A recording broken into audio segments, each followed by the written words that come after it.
بالعالمين وبه نستعين على أمور الدنيا والدين والصلاة والسلام على أشرف الأنبياء والمرسلين وعلى آله وصحبه أجمعين. رب اشرح لي صدري ويسر لي أمري واحلل عقدة من لساني يفقه قولي. اللهم يسير ولا تؤسر رب تمم بالخير برحمتك يا أرحم الراحمين. Assalamualaikum warahmatullahi wabarakatuh. Salam ukhuwah, salam mahbah, salam sejahtera kepada yang berbahagia Al-Fadil Ustaz Haji Abdullah bin Tuda yang sudi bersama kita di kuliah Maghrib untuk kuliah Akidah Ahli Sunnah wal Jamaah. Yang berusaha Puan Rosniati Mansur bersama dengan tim Gema Nur Iman yang dirahmati lagi dikasihi seluruh pencinta ilmu yang tidak jemu-jemu untuk berada di halaqah ilmu, untuk kita menambah ilmu, untuk mengimarahkan kuliah pada malam ini. Mudah-mudahan Allah limpahkan kita dengan kurnia, dengan rahmat. Mudah-mudahan kita diberkati, direstui dan dapat melaksanakan ibadah dengan sempurna, bertambahnya umur, bertambahnya beriman dan bertambahnya ilmu pengetahuan kita untuk bekalan kita di dunia dan juga di akhirat. Selawat dan salam ke atas junjungan Nabi Muhammad sallallahu alaihi wasallam, para sahabat, ahli keluarga baginda serta orang yang mengikuti jejak langkah baginda sehingga hari kiamat. Amin. Bagi memohon keberkatan bagi majlis kuliah Maghrib kita pada malam ini, mari sama-sama kita membaca umul kitab yang akan dipimpin oleh Al-Fadil Ustaz Haji Abdullah bin Tuda bisiril Fatihah. A'udzu billahi minasyaitonir rajim. Bismillahirrahmanirrahim. Alhamdulillahi rabbil alamin. Ar-Rahmanir Rahim. Maliki yaumiddin. Iyyaka na'budu wa iyyaka nasta'in. Ihdinas siratal mustaqim. Siratal ladzina an'amta 'alaihim ghairil maghdubi 'alaihim waladdallin. Amin. Amin ya rabbal alamin. Mudah-mudahan mendapat limpah rahmat keberkatan dan dipayungi oleh para malaikat bersama kita di halaqah ilmu pada malam yang penuh barakah ini. Jadi majlis diteruskan dengan tanpa kita buang masa lagi untuk mempersilakan Al-Fadil Ustaz Haji Abdullah bin Haji Tuda untuk mulakan syarah Akidah Ahli Sunnah wal Jamaah. Dipersilakan. Bismillahirrahmanirrahim. Alhamdulillahi rabbil alamin. Wassalatu wassalamu asrafil anbiya wal mursalin wa ala alihi wa sahbihi ajma'in. Rabbi shrah li sadri wa yassir li amri wahlul 'uqdatam min lisani yafqahu qawli. Alhamdulillah. Pertama-tama kita bersyukur kehadirat Allah Subhanahu wa taala. Izinnya jua dapat kita bersama-sama pada malam ini dalam majlis ilmu. Mudah-mudahan Allah Subhanahu wa taala memberkati segala yang kita usahakan, sama ada urusan duniawi ataupun ukhrawi. Salam kebesaran ke atas junjungan besar Nabi Muhammad sallallahu alaihi wasallam serta kaum keluarganya, para sahabat dan juga pada kaum muslimin dan muslimat. Khususnya kepada kedua ibu bapa kita. Insya-Allah pada malam ini kita sambung pada kelas pengajian kita pada muka surat 156 pada pelajaran yang ke-9. Berhubung dengan akidah Ahli Sunnah wal Jamaah. Pertama, kita percaya dan yakin. Satu, aku percaya dan yakin bahawasanya Allah Subhanahu wa taala mentaufik hidayatkan, memberi petunjuk dan pertolongan, memberi kerahmatan kepada ibu bapa kita tentang agama tauhid, tentang agama Allah. Alhamdulillah, dengan keberkatan tersebut, kita dilahirkan daripada acuan agama yang dikurniakan oleh Allah Subhanahu wa taala. Merupakan satu kelebihan kepada kita yang dinamakan Islam daripada keturunan ibu bapa kita. Jika kita tidak dilahirkan daripada keturunan Islam, maksudnya kita dilahirkan daripada perut yang bukan Islam. Itulah perkara yang amat kita takuti setelah kita faham. Namun kita bersyukur kita dilahirkan di dalam agama Islam. Itulah keyakinan kita kepada Allah Subhanahu wa taala.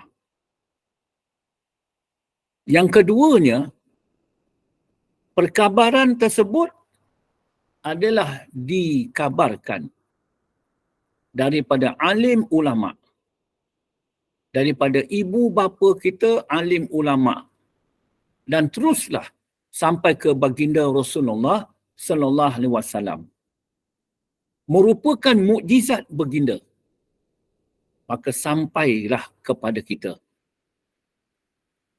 Jadi, insya-Allah pada malam ini kita membicarakan tentang mukjizat, yakni satu persatu. Apabila sampai kepada mukjizat Nabi kita Muhammad sallallahu alaihi wasallam, saya nak bawa semua jemaah memahami akan mukjizat tersebut. Kerana baginda Rasulullah sallallahu alaihi wasallam,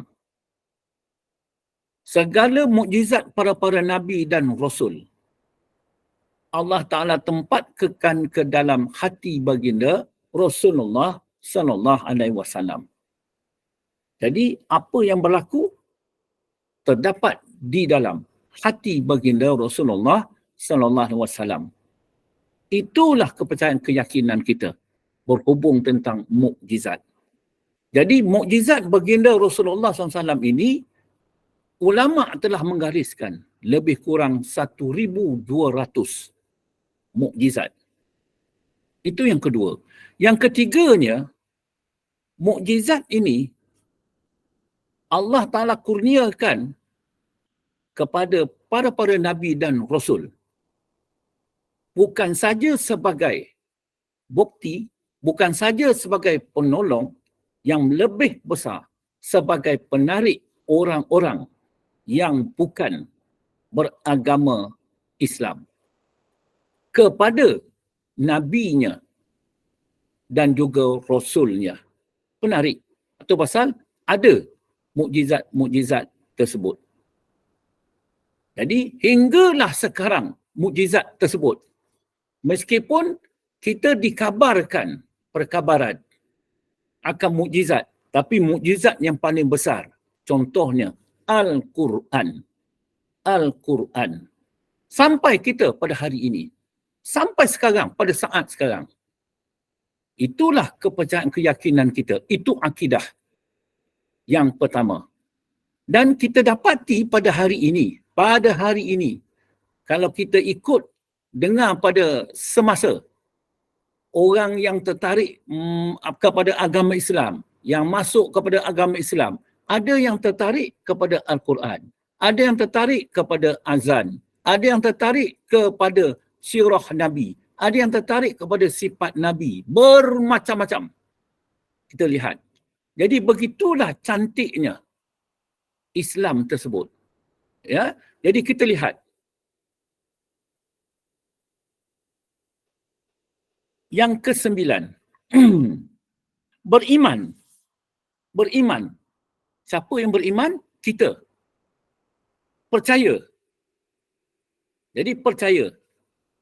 Percaya ni apa? Aku meyakini bahawa Allah Subhanahu Wa Taala telah menguatkan. Aku percaya Allah Taala telah menguatkan dan membuktikan kenabian. Dia Nabi. Nabi. Kemudian Allah Ta'ala menguatkan dia sebagai Nabi dan kerasulan. Allah yang menguatkan. Maksudnya apa? Kelebihan tersebut Allah Ta'ala yang bagi. Jadi Rasul dan Nabi ni, dia itu katakan macam orang biasa. Manusia biasa, semua. Tapi kelebihan tu, aku percaya kelebihan itu datang daripada Allah Ta'ala. Jadi maknanya aku percaya kepada yang memberi kelebihan kepada dia. Kita nampak Rasul tersebut, kita nampaklah kelebihan tersebut. Para Nabi dan juga Rasul itu, apa dia kata? Allah SWT yang menguatkan mana-mana dapat kelemahan-kelemahan tersebut. Nanti kita tengok. Saya nak bagi sikit tentang mukjizat-mukjizat tersebut. Itu dengan mukjizat, kelebihan-kelebihan. Pada kata kepada para nabi dan juga rasul. Apa dia katakan mukjizat ni? Mukjizat ni satu kelebihan yang Allah Ta'ala kurniakan kepada nabi dan juga rasul yang bersalahan dengan adat. Tak masuk akal. Tak masuk akal.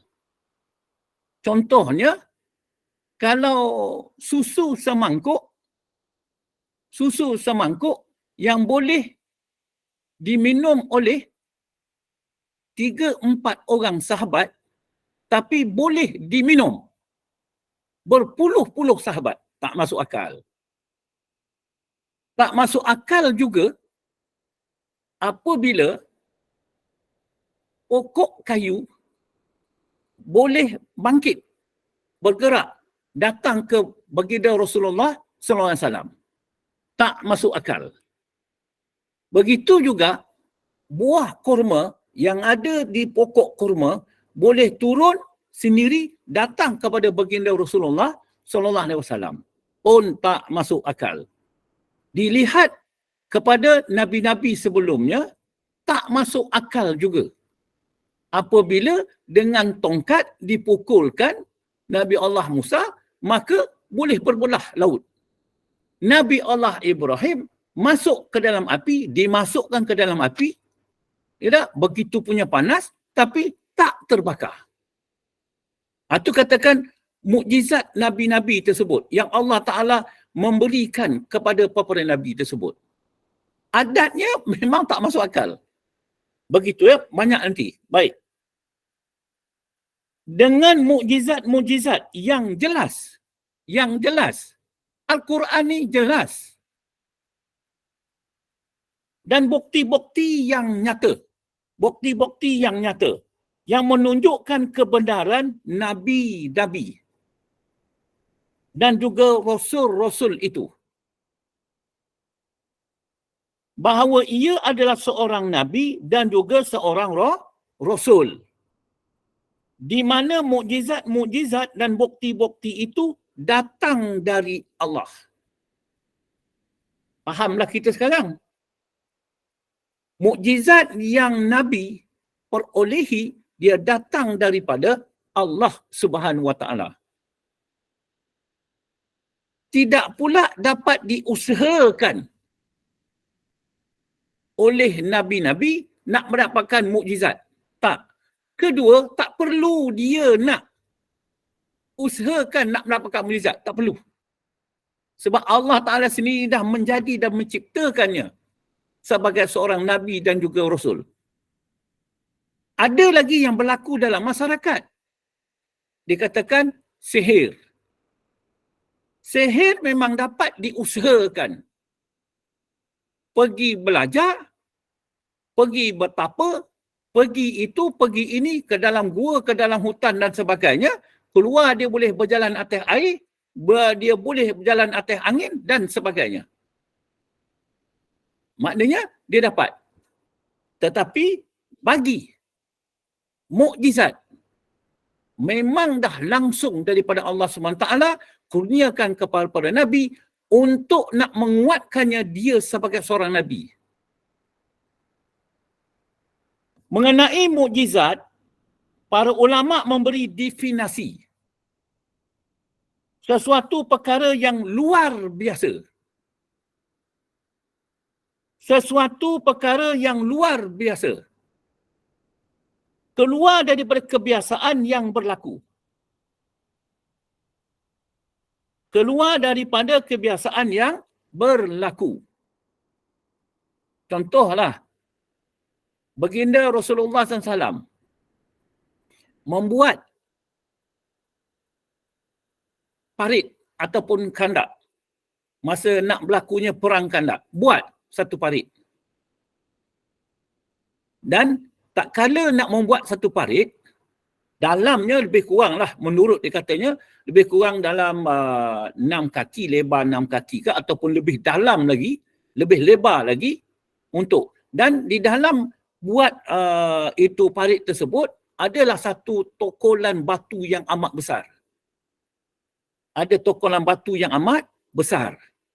Kemudian, para sahabat tentera dah nak buat, memang dah tak boleh nak pecahkan batu tu. Jadi, kalau tak pecah batu tu, maknanya tentera musuh akan melalui di situ. Kemudian baginda Rasulullah SAW pergi ke tempat batu tersebut. Dan baginda Rasulullah SAW, dia minta apa yang kamu gunakan tadi, nak mecahkan batu. Jadi baginda Rasulullah SAW, terus dia menggunakan, kalau kita sini macam cangkul lah dan sebagainya. Kemudian, dia pakai jubah. Jadi, dalam jubah dia ada seluar lah. Jadi, dia mengangkat bajunya. Mengangkat baju. Pasal dia nak pecahkan batu tu. Jadi, apabila nampak badan Rasulullah SAW ada 2 ketul batu di perut dia. Maknanya Rasulullah SAW sedang mengikat perut dia dengan batu. Tanda apa? Tanda dia begitu lapar dan sebagainya. Jadi tapi dia tak bagi tahu. Itulah kelebihan para Nabi. Jadi pecahkan batu tu pun jadi pecah dan sebagainya. Dibersihkanlah. Apa yang berlaku? Jabir nampak apa yang berlaku pada diri baginda Rasulullah sallallahu alaihi wasallam. Jadi dia pun bagi tahulah kepada isterinya apa yang berlaku pada Rasulullah sallallahu alaihi wasallam.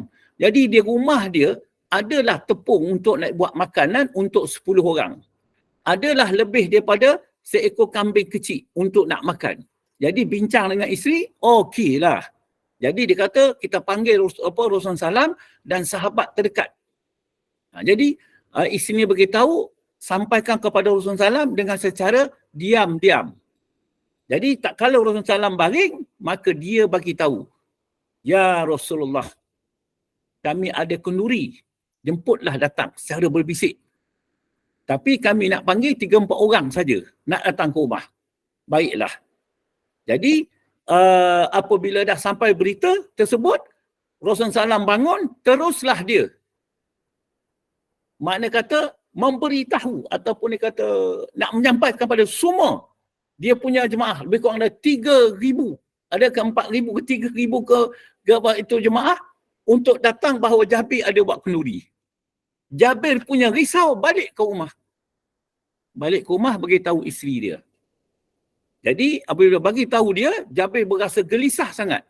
Dalam bab ini isterinya tak gelisah. Dia kata dia seorang Nabi dan Rasul. Dia tahu apa yang dia cakap, yang dia buat. Jadi dia menjemput. Cuma dia cakap kepada si Jabir, ketika kenduri nanti, dia kata, saya yang menguruskannya. Akan memberi roti tersebut dengan memberi daging kambing tersebut. Dengan tangan baginda Rasulullah sallallahu alaihi wasallam sini. Itu dia minta. Jadi kita tengok lagi akhlak Rasulullah. Itulah lepas seorang, tak habis benda tu. Kita tengok itu mukjizat. Last kali barulah dia dapat makan. Habis. Itu mukjizat. Ya, itu mukjizat Nabi kita. Samalah juga mukjizat lagi berlaku kepada Abu Hurairah radhiyallahu an. Kita kena tahu tentang sirah-sirahnya macam ini, baru kita tertarik sungguh akhlak Rasulullah ni. Ya, yang mana Abu Hurairah begitu lapar. Lapar dia ni sampai dah mengolik-ngolik dah tak tahan. Jadi apa dia fikir? Dia pergi ke depan masjid, dia tunggu siapa yang lalu. Dia fikir-fikir, aku nak tanya nanti kepada siapa yang lalu. Harap-harap sambil berjalan nak pergi balik rumah orang tu, dia pelawanya masuk rumah, dapatlah aku minum ataupun makan. Itu diharap. Lalulah Saidina Umar. Dia kata, wahai Tuan, saya nak tanya satu soalan. Jadi, dia tanya satu soalan, kemudian dijawab oleh Saidina Umar radhiyallahu an sambil berjalan. Tak sampai pula ke rumah. Maknanya, dia masih lagi lapar. Lapar lagi. Kemudian dah lapar lagi tu, dia tunggu lagi. Siapa pula yang lalu? Lalu pula Saidina Abu Bakar As-Siddiq. Sama juga, dia bertanya hal. Berbual, tak sampai juga ke rumah Saidina Abu Bakar. Maknanya dia balik lagi.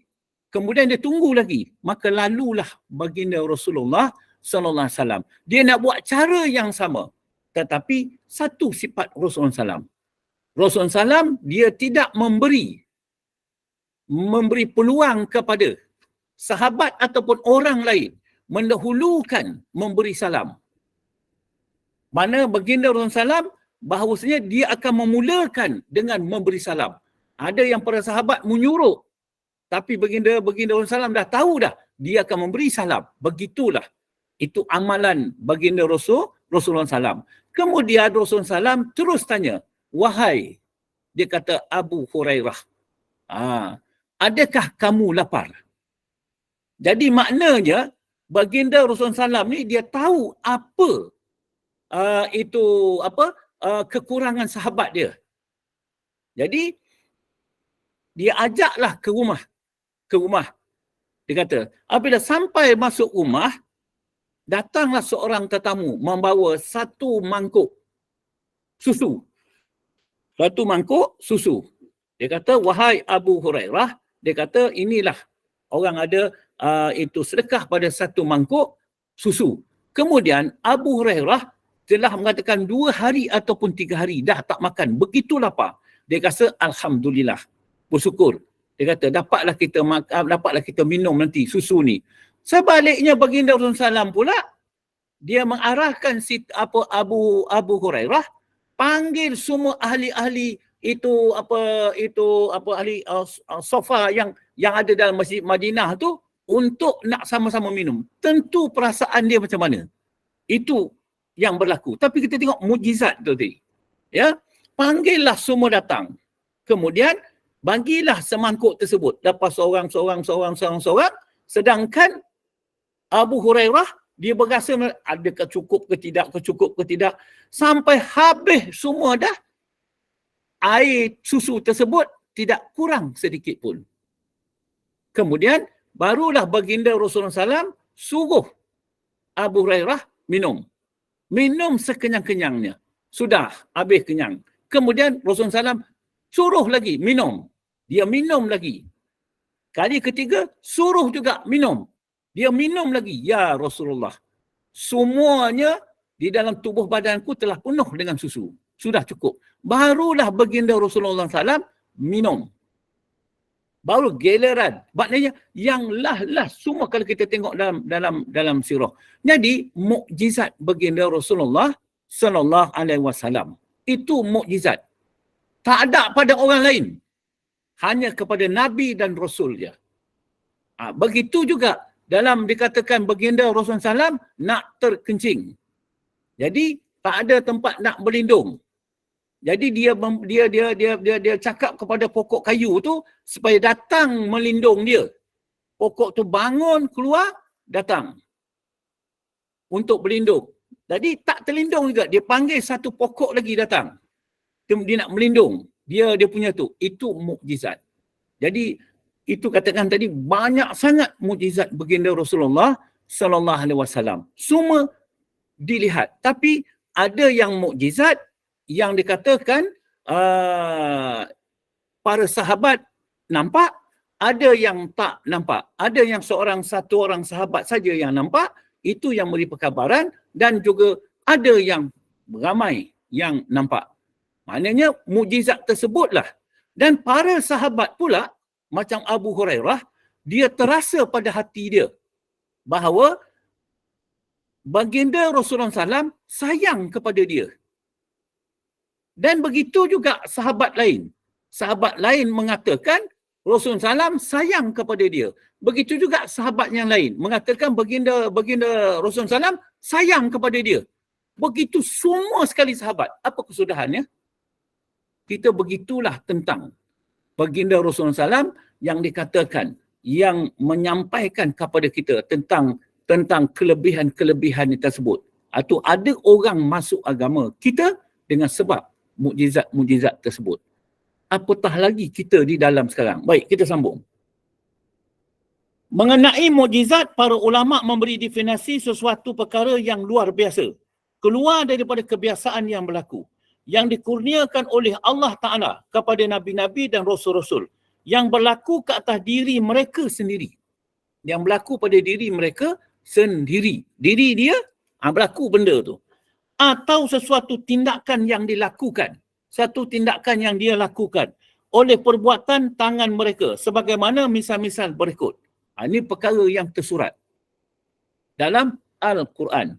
Jadi kalau kita tengoklah, Al-Quran ni merupakan mukjizat baginda Rasulullah sallallahu alaihi wasallam. Mukjizat dia. Jadi kalau kita beramal tentang Al-Quran, maknanya kita itu beramal dengan mukjizat dia. Jadi hakikatnya apa? Dah tentulah kita ni terselamat. Terselamat. Contohnya, Al-Quran merupakan hujah yang pertama daripada dulu sampai sekarang, sampai alam akhirat. Barang siapa membaca, beramal tentang surah Ali Imran dan surah Al-Baqarah, menjadi hujahnya besok di akhirat. Itu katakan syafaat Al-Quran. Ya, itu dikatakan. Baik, itu yang kita nak beramal. Sebab itu dikatakan mukjizat baginda Rasulullah sallallahu alaihi wasallam. Samalah juga sembahyang. Sembahyang juga adalah mukjizat baginda Rasulullah sallallahu alaihi wasallam. Jadi kalau kita tu, mukjizat ni merupakan kurniaan Allah Subhanahu wa taala. Jadi kita beramal atas ni, apa maksud dia? Maknanya kita beramal atas mukjizat baginda Rasulullah sallallahu alaihi wasallam. Insya-Allah. Insya-Allah kita akan selamat. Selamatlah. Itu pasalnya kita tu memandang, melihat, menyaksi perbuatan aku ini adalah dari mukjizat baginda Rasulullah sallallahu alaihi wasallam. Insya-Allah kita akan mendapat syafaat. Al-Quran, apatah lagi syafaat dia. Ya. Yang pertama, suatu peristiwa yang berlaku ke atas Nabi Allah Ibrahim alaihissalam. Nabi Allah Ibrahim alaihissalam. Ketika dicampakkan oleh kaum Namrud ke dalam api yang menjulang-julang. Jadi maknanya beliau tidak merasa sedikit pun panas dan tidak pula terbakar tubuhnya. Dalam peristiwa ini, Allah Tabaraka wa Ta'ala berfirman. Maknanya, berlaku peristiwa tersebut, maka Allah SWT memberi pertolongan kepada Nabi Allah Ibrahim alaihissalam. Walaupun masuk tersebut, nak dimasukkan tersebut, datang Jibril alaihissalam. Wahai Nabi Allah, apakah kamu tidak memohon pertolongan kepada Allah SWT?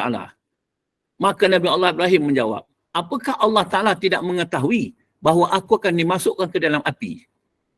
Kita tengok itu akidah, kepercayaan, keyakinan kuatnya kepada Allah SWT bahawa apa juga yang berlaku adalah di dalam pengetahuan Allah. Samalah juga kita sekarang. Tak ada satu pun yang tidak diketahui Allah, melainkan diketahui oleh Allah. Sebab di dalam pengetahuan Allah, kita ni tak ada. Itu pasal Allah Ta'ala mengetahui. Pasal di dalam pengetahuan Allah. Tak ada satu pun yang dia tak ketahui. Semua diketahui. Itulah iktikad akidah.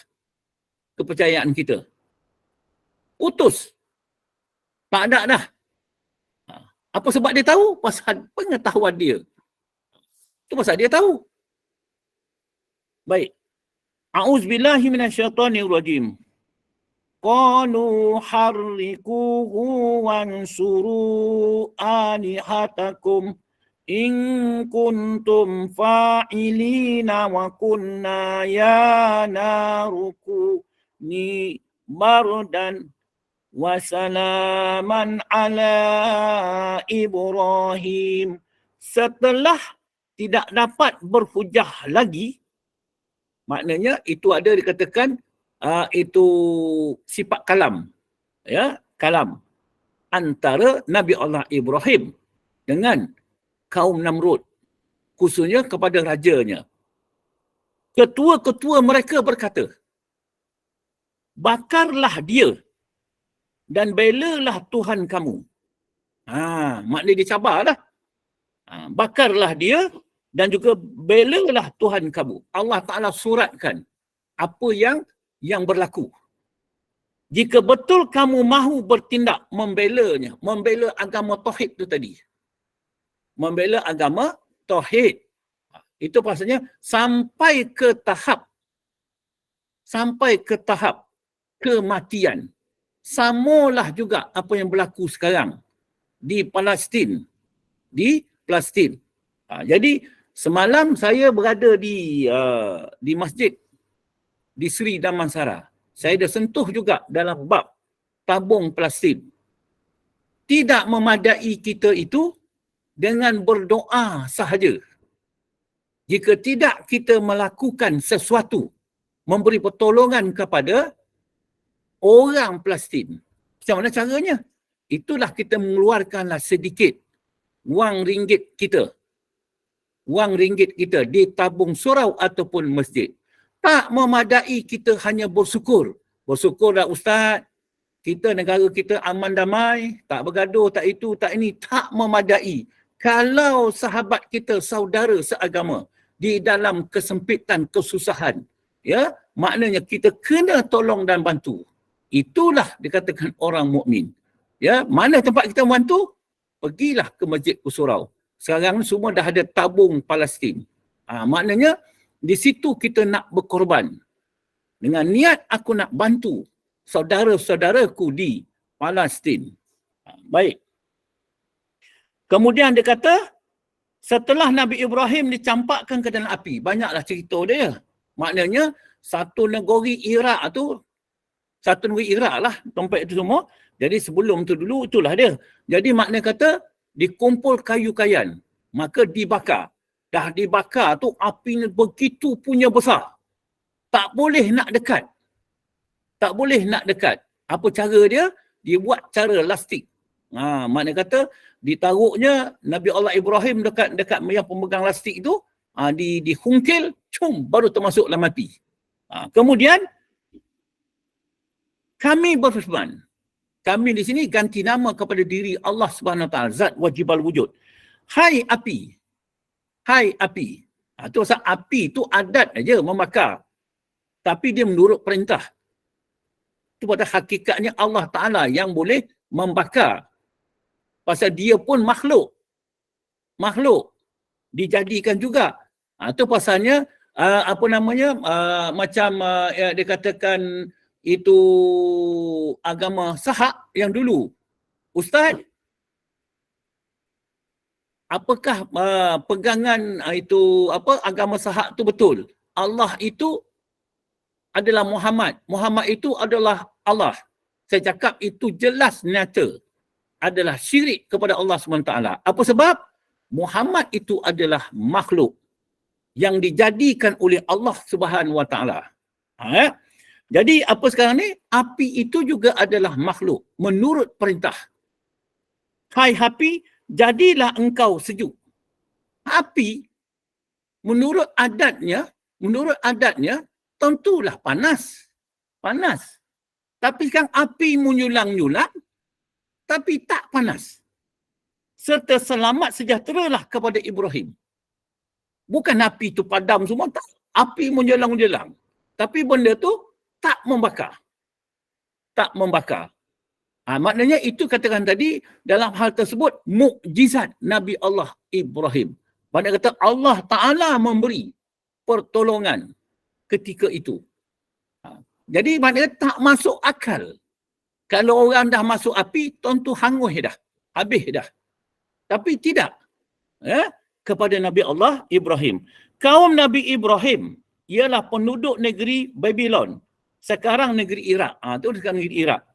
Dan rajanya ialah Namrud. Apabila mereka tidak dapat berhujah lagi dengan Nabi Ibrahim, mereka pun bertindak membakarnya hidup-hidup dengan mencampakkan dia ke dalam api yang menjulang-julang. Namun dengan kuasa Allah. Dengan kehendak Allah. Dengan kehendak Allah. Sebagai satu mukjizat bagi Nabi Ibrahim alaihissalam, api itu menjadi sejuk dan terselamatlah Nabi Ibrahim daripada angkara buruk mereka. Jadi itulah dikatakan termasuk juga Nabi Allah Ibrahim di dalam ulul azmi. Ya, menerima cabaran yang besar-besar. Ya, itu dikatakan Nabi Allah Ibrahim juga. Kita lihat mukjizat dia. Kalau Nabi Allah Musa lain, Nabi Allah itu Nabi Allah itu Isa lain, kalau Nabi Allah Sulaiman lain, kalau Nabi Allah itu Daud lain dan bermacam-macam. Ya, kita tengok. Itu peristiwa Nabi Allah Ibrahim alaihissalam yang disuratkan di dalam Al-Quran sampai sekarang. Ya, menunjukkan pertolongan Allah SWT kepada kekasihnya, para nabinya dan para rasulnya. Di dalam perkara tersebut, Nabi Allah Ibrahim alaihissalam. Baik. Suatu peristiwa yang dilakukan oleh Nabi Musa alaihissalam. Nabi Allah Musa. Sewaktu beliau serta orang-orang yang lari bersama-samanya kerana takut dibunuh oleh Fir'aun. Oleh Fir'aun. Ketika sampai di tepi laut dan tidak didapati jalan untuk menyeberangi lautan itu, maka Allah Ta'ala menurunkan wahyu kepada Nabi Allah Musa alaihissalam dan juga firman-Nya, A'udzubillahi minasyaitonirrajim. Dia dah berlayu lagi sampai ke tepi laut, mana ada jalan lagi. Ya. Tapi ketika itulah Allah Ta'ala kurnia pertolongan. Ya. Fa'auhayna ila Musa anidrib bi'asakal bahra fanfalaqa fakana kullu firqin kattaudil azim, yang bermaksud, lalu kami wahyukan kepada Nabi Musa, pukullah laut itu dengan tongkatmu. Jadi mukjizat. Pukullah laut itu dengan tongkatmu. Setelah dipukul, maka terbelahlah laut itu kepada beberapa bahagian. Lalu menjadi air tiap-tiap bahagian yang terbelah itu terangkat seperti gunung yang besar. Iyalah, bondok laut dalam naik terus dalam kosong. Jadi sebatang tongkat dipukul ke laut. Laut tu boleh terbelah dua sehingga ke dasar laut boleh dijalan. Kan tak masuk akal. Kecuali orang yang tertentu saja yang boleh. Siapa dia? Para nabi. Para nabi yang dikurniakan mukjizat oleh Allah Subhanahu Wa Taala baru jadi. Jadi jelas nyata perkara tersebut. Jadi diberitahu sampai sekarang di dalam Al-Quran. Ya, dalam Al-Quran. Semasa Nabi Musa AS bersama-sama kaumnya melalui laut yang terbelah itu, maka Allah Ta'ala mendorong Fir'aun dan juga tenteranya mara ke laut yang terbelah tadi. Lalu Allah binasakan Fir'aun dan tenteranya di tengah-tengah laut. Itu ditenggelamkan kesemuanya. Dan Allah selamatkan Nabi Musa dan kaumnya dari dibunuh oleh Fir'aun dan tenteranya sebagai mukjizat bagi Nabi Musa alaihissalam. Mukjizat bagi Nabi Musa alaihi salam. Selain daripada misal-misal tersebut, banyak lagi mukjizat yang berlaku kepada nabi-nabi dan rasul-rasul lainnya. Kalau kita tengok dalam tafsir Al-Quran, pendek kata berlakunya itu mukjizat Nabi Allah Musa tak sampai ke situ saja. Sampai dah naik dah dekat itu di daratan, ketika itu semuanya dahaga, haus. Nabi Allah Musa ketuk kepada batu, keluarlah air pada batu, minum. Tapi Nabi Allah Musa pesan, kita tengok lagi degilnya orang-orang ni juga. Bukan orang dia tak degil, bukan dia tak percaya. Apabila sampai ke tempat Masjid Al-Aqsa, dikehendaki solat sunat 2 rakaat, tapi mereka tak buat. Itu panjang cerita lain, tafsir lain. Baik ya. Tapi nak ceritakan ni tentang mukjizat. Ya, mukjizat nabi-nabi. Yang ke-10, beriman bahawa Nabi Muhammad SAW. Ini Nabi kita. Nabi kita. Kalau sebut Nabi kita, maknanya mukjizat daripada Nabi Allah Adam alaihissalam sampailah ke dia, Allah Ta'ala tempatkan semua mukjizat di dalam hati sanubari baginda Rasulullah SAW. Itu keyakinan kita. Barulah dia kata dia penghulu para Nabi. Kita nampak. Ya, tentang kelebihan-kelebihan, dan itulah yang berlaku. Ya, kita tengok apa yang berlaku. Banyak sejarah-sejarah dia yang berlaku tentang mukjizat-mukjizat baginda Rasulullah sallallahu alaihi wasallam. Bukan saja yang saya ceritakan tadi, dia pernah juga menunjuk berlawan dengan siapa nama dia yang dikatakan tergagah, terkuat di tanah Mekah. Ya, terkuat di tanah Mekah. Saya lupa nama dia, tengok dia ni. Bernama Rukinah. Rukinah ni terbilang dengan kegagahannya. Jadi, dia ni bukan beragama Islam, tapi dia cabar baginda Rasulullah SAW. Aku akan ikut agama engkau, Muhammad, dan aku akan percaya engkau sebagai Rasulullah, pesuruh Allah. Sekiranya kau dapat mengalahkan aku. Jadi bukan itu saja. Kalau kau dapat menumbangkan aku, jatuh ke tanah, dia kata, aku akan bagi kau 100 ekor kambing lagi. Jadi itulah baginda Rasulullah SAW. Berlawan tu tak tahulah berlawan dengan apa, jatuhlah Rukinah. Jadi kemudian itu para sahabat tengok juga bahawa sama adakah baginda Rasulullah SAW bersetuju atas perlawanan tersebut. Baginda bersetuju. Ya, bersetuju. Tapi bukan sebab atas atau 100 ekor kambing, tetapi disebabkan agama. Pasal Rukinah kalau Nabi menang, dia akan masuk agama Islam. Jadi berdasarkan agama. Kemudian berlawan, baginda Rasulullah menang. Kedua, Rukinah itu mencabar lagi. Dia kata dia akan bagi 100 kambing lagi. Menang baginda lagi. Lawan kali yang ketiga, menang dapat 300 kambing. Maka barulah dia percaya bahawasanya baginda Rasulullah SAW itu bahawasanya adalah seorang Nabi, seorang Rasul yang mendapat pertolongan daripada Allah SWT. Yang mana tak ada orang yang dapat mengalahkan dia. Yang boleh menjatuhkan dia. Jadi dia pun mengucaplah kepada baginda Rasulullah SAW masuk Islam. Dan kambing 300 ekor tersebut baginda Rasulullah SAW serahkan balik kepada Rukinah. Begitulah sifat Nabi. Ya, sifat Nabi. Baik. Itu yang dikatakan itu mukjizat Nabi. Sama juga mukjizat Nabi yang dikatakan lagi, yang mana 1 ekor unta yang liar. Maknanya kata orang tak dapat nak pujuk unta tersebut. Tapi lalulah baginda Rasulullah SAW. Jadi orang minta tolong, ya Rasulullah, bahawa unta ni dia kata adalah liar, tak dapat nak dipujuk lah, tak dapat nak dijinakkan. Jadi Rasulullah SAW pun masuklah ke dalam kandang unta tersebut. Para sahabat melarang pasal unta tersebut memang unta liar, tak boleh. Tapi apabila baginda Rasulullah SAW masuk, kita tengok dia punya mukjizat dia. Rasulullah SAW urut pada ubun-ubun dia, kepala dia semua, maka unta tersebut teruslah duduk dan sujud kepada baginda Rasulullah SAW.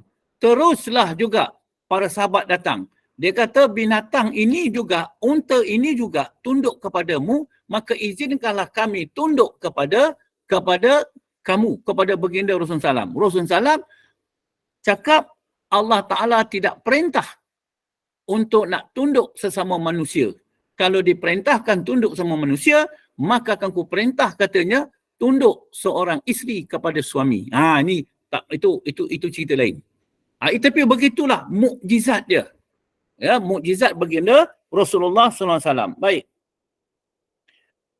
Beriman bahawa Nabi Muhammad SAW adalah Nabi Allah dan Rasulnya dan hambanya yang menjadi pilihannya, yang menjadi pilihan Allah SWT. Ia tidak pernah menyembah berhala. Tak pernah. Tak pernah. Dan tidak pernah juga menyengutukan Allah. Pasal dia keturunan mulia. Keturunan mulia. Dia daripada sulbi-sulbi. Sulbi-sulbi yang mulia-mulia. Maknanya kata daripada mentauhidkan Allah, sulbi-sulbi tersebut. Maknanya kata keturunan dia memang keturunan daripada keturunan yang mulia. Itu pasal disebut mulia.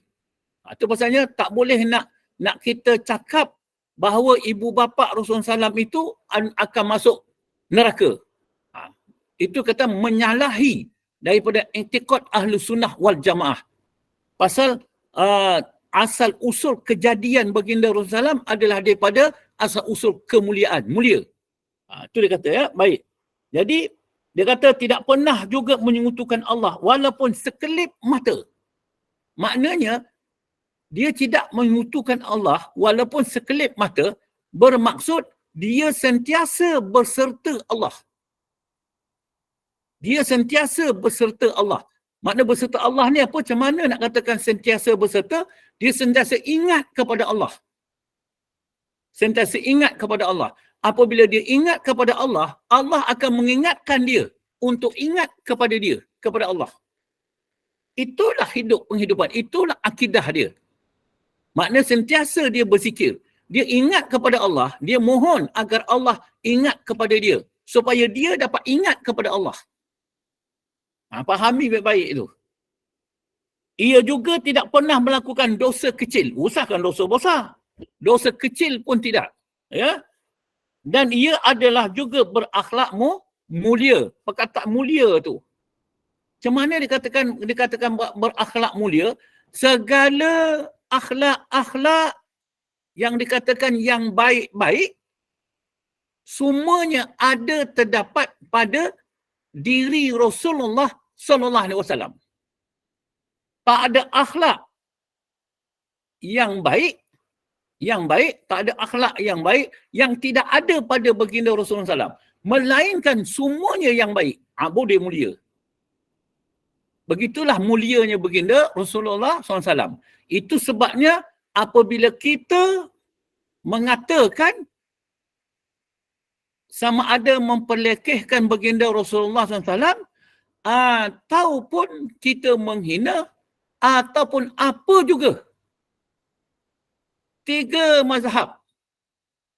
Maliki, Hambali dan juga itu Hanafi diterima tobatnya dengan syarat dihukum pancung. Kecuali mazhab Syafi'i. Boleh bersahadat semula. 3 mazhab bersahadat, bertobat. Tetapi tetap dihukum pancung. Tu kalau tuan-tuan semua, perempuan semua,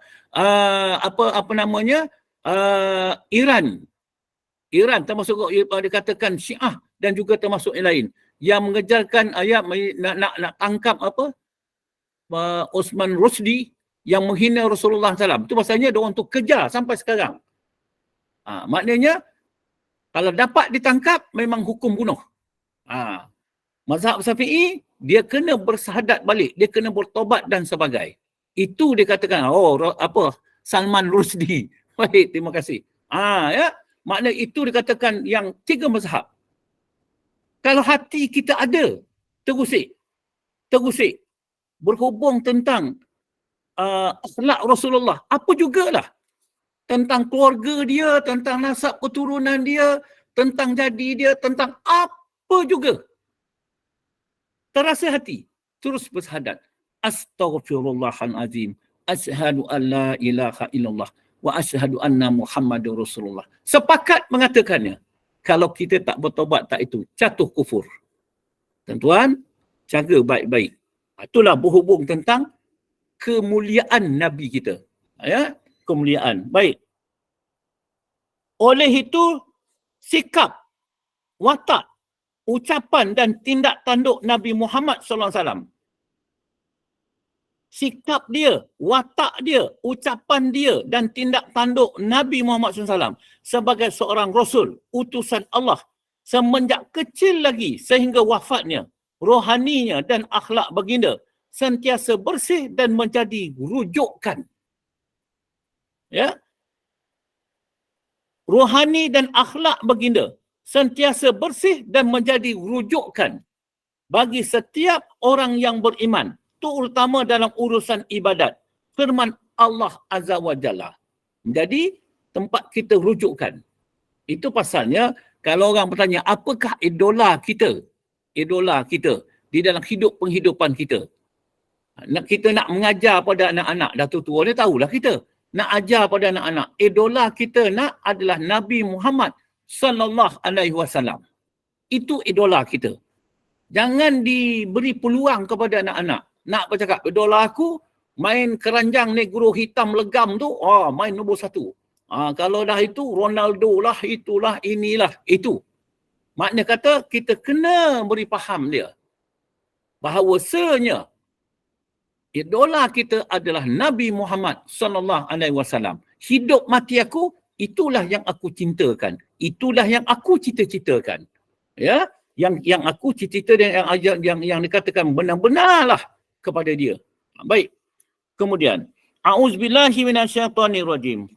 Laqad kana lakum fi Rasulillahi uswatun hasanatun liman kana yarjullaha wal yawmal akhirah wa zakarallahu katsira, yang bermaksud demi sesungguhnya adalah bagi kamu pada diri Rasul itu, dan sesungguhnya adalah bagi kamu pada diri Rasul Allah itu contoh ikutan yang baik. Maknanya contoh ikutan yang baik. Tak adalah lain.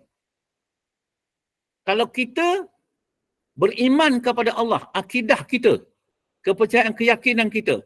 Jadi apabila kita ikut, makna kita itu dikatakan akidah ahli sunnah tu. Ya. Rasulullah itu contoh ikutan yang baik. Siapa perintah? Allah. Allah perintah kita mengikut contoh baginda Rasulullah sallallahu alaihi wasallam, iaitu bagi orang-orang yang sentiasa mengharapkan keredaan Allah. Keredaan Allah, makna kebalasan yang baik. Sekarang fahamlah kita. Kita nak cari redha Allah, redha. Sedangkan redha itu adalah akhlak Rasulullah sallallahu alaihi wasallam.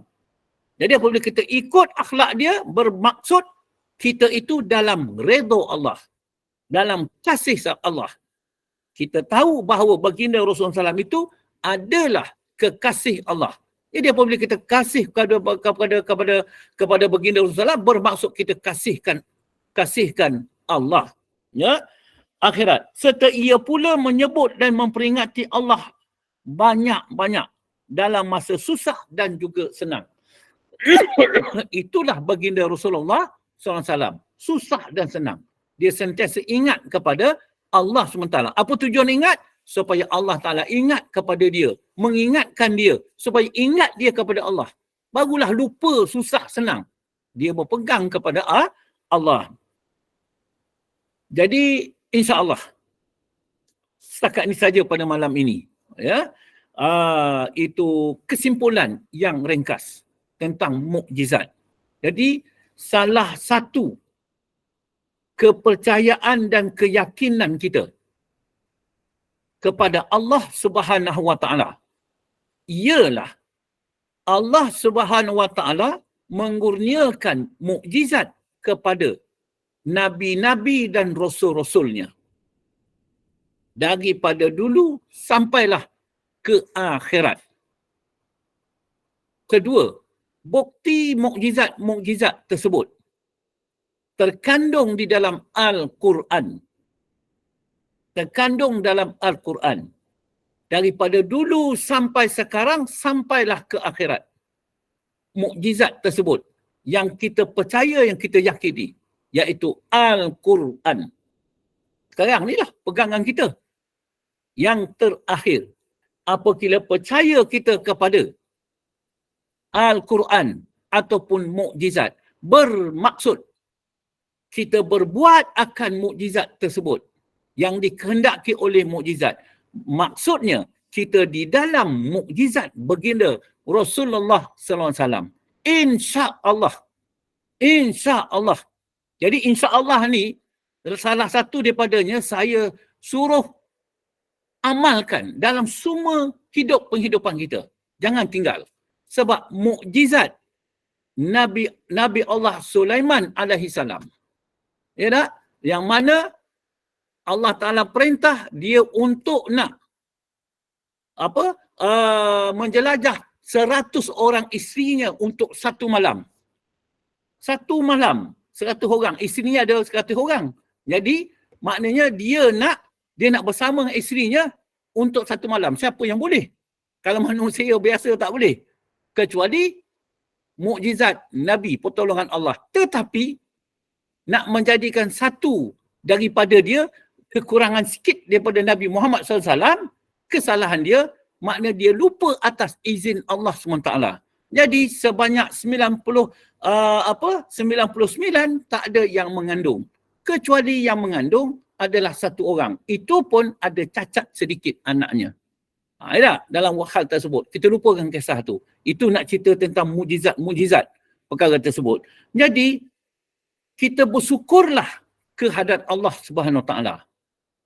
Apa yang kita dapati sekarang, yang kita kecapi sekarang adalah melalui daripada mukjizat-mukjizat para nabi dan juga rasul. Wallahu alam. Mudah-mudahan daripada keterangan yang saya sampaikan dapat membangkitkan hati dan perasaan. Hati kita cinta dan kasih kepada baginda Rasulullah sallallahu alaihi wasallam. Wallahu alam. Wabillahi taufiq wal hidayah. Assalamualaikum warahmatullahi wabarakatuh. Waalaikumsalam warahmatullahi wabarakatuh. Nak buka soalan Ustaz? Boleh insya-Allah. Dipersilakan jemaah jika ada soalan. Kita ada masa lagi. Berkenaan mukjizat Nabi. Jika ada, dipersilakan. Atau penyampaian saya kurang jelas. Sebab saya ni pun sama macam semua jemaah juga. Jelas. Bukan bermakna saya tu perfect. Tak, ada. Jadi kalau kurang jelas, saya tak jelas lah Ustaz yang tadi minta jelaskan balik. Jadi makna masih di dalam kelas pengajian kita. Okey lah, tak apalah. Kadang macam tu.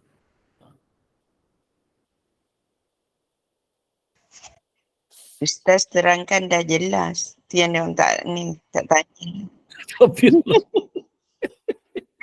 Assalamualaikum Ustaz. Waalaikumsalam. Dipersilakan Habis yang tadi tu tak jelas tu. Tak, saya cuma nak menguatkan Alhamdulillah betapa jelasnya Ustaz ajar.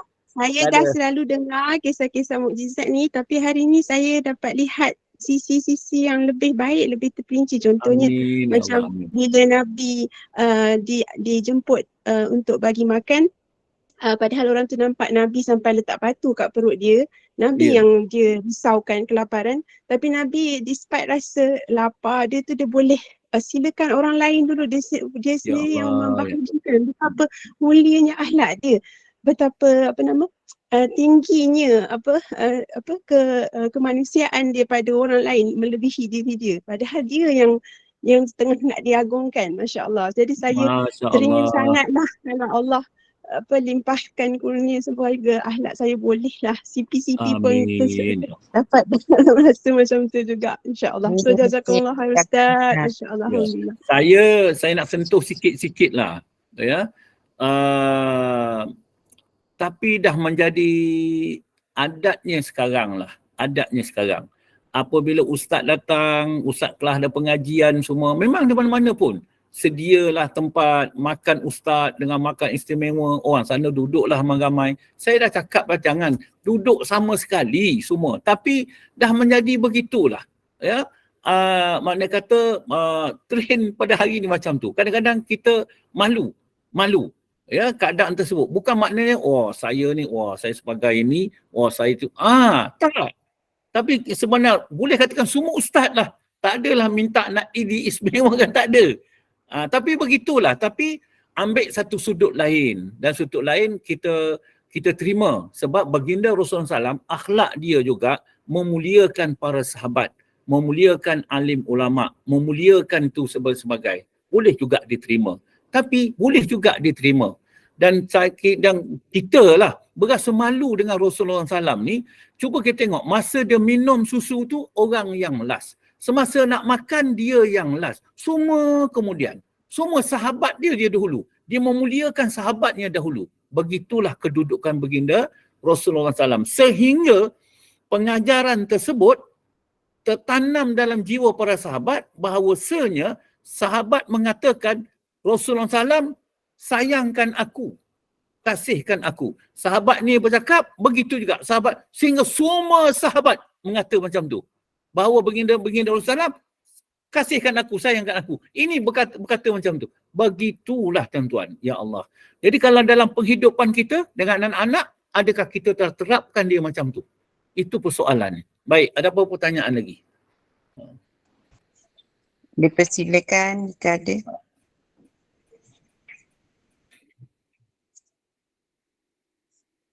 Rasanya tak ada ke Ustaz kan? Ya. Boleh kita tutup majlis Ustaz? Ya, insya-Allah boleh. Syukur Alhamdulillah kerana pada malam ini kita dapat bersama-sama dengan Ustaz Abdul Masuda untuk pengajian Tauhid berkenaan dengan mukjizat Nabi Muhammad SAW.